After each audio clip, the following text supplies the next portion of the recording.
lo confirma. Podemos hablar con María Fernanda Cabal, que es senadora colombiana. Fue precandidata presidencial y opositora de Petro y pertenece al Centro Democrático, partido del expresidente Álvaro Uribe. Nos gustaría mucho, ¿no es cierto? Por supuesto, Esteban, claro que sí. la opinión de ella. Senadora, ¿qué tal? ¿Cómo le va?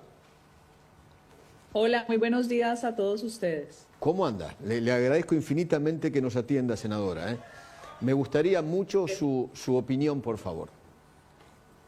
Bueno, el presidente Petro tiene una característica muy particular y es que él cree que tiene derecho a llamar a todo el mundo narcotraficante, corrupto, genocida, y piensa que nadie tiene ese mismo derecho cuando él trasegó y militó en uno de los grupos más sanguinarios que ha tenido la triste historia de la violencia en Colombia, como es el M-19.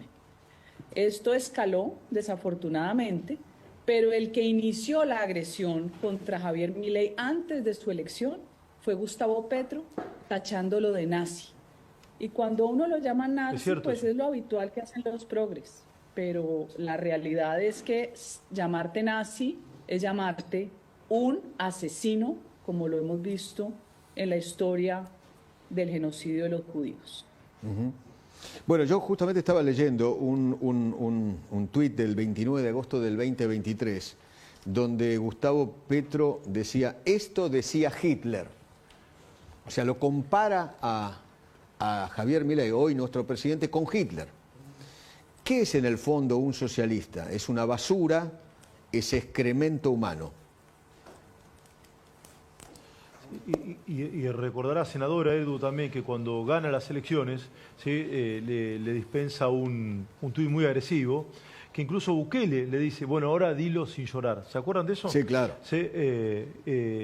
Y Milei siempre dijo lo mismo también sobre Petro. Bueno, hoy es presidente, quizás esto es personal, podría haber guardado esa consideración que tiene, pero bueno. Senadora, sí. Cuénteme una cosa, el presidente Milei, cuando dice que Petro era terrorista, ¿miente?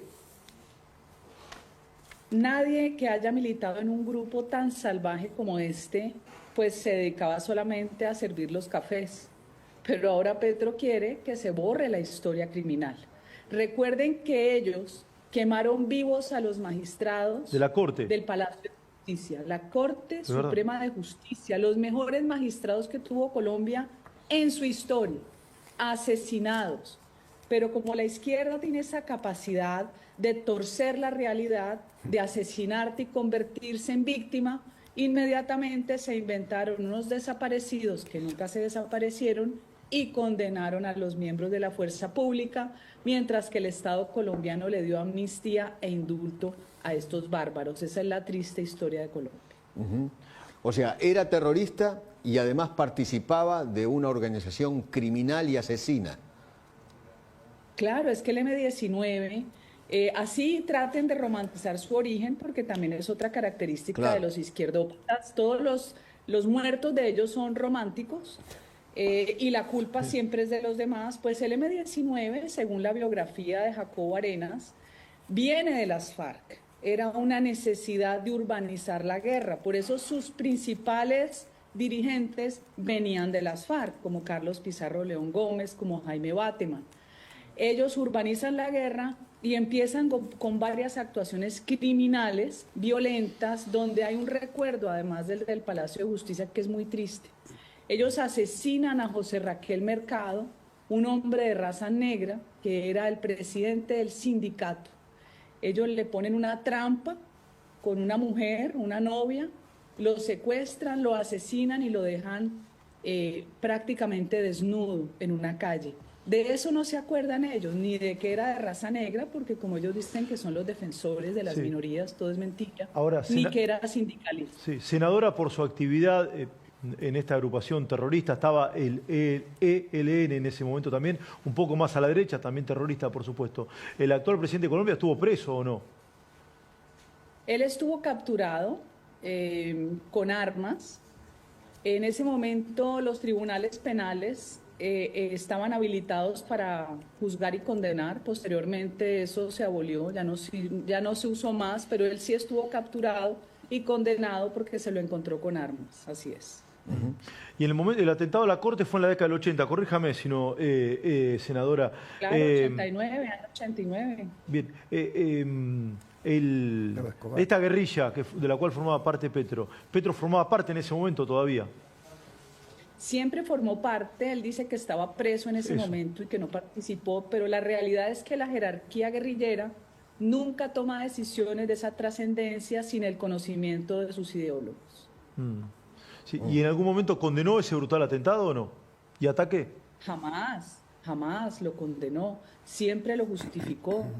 Ellos siempre justifican sus acciones bárbaras, como dije yo, con romanticismo revolucionario. María, le podemos hacer ver un video del Petro guerrillero, ¿no? Eso es lo que tenemos. Y ahora te voy a pasar un video, porque me acordé automáticamente, senadora, cuando usted contaba lo de la Corte Suprema, me acuerdo haber visto en una gran serie que era la de Pablo Escobar, donde están las imágenes de archivo de la televisión. Sí. De ese momento, ¿no? Que son desgarradoras.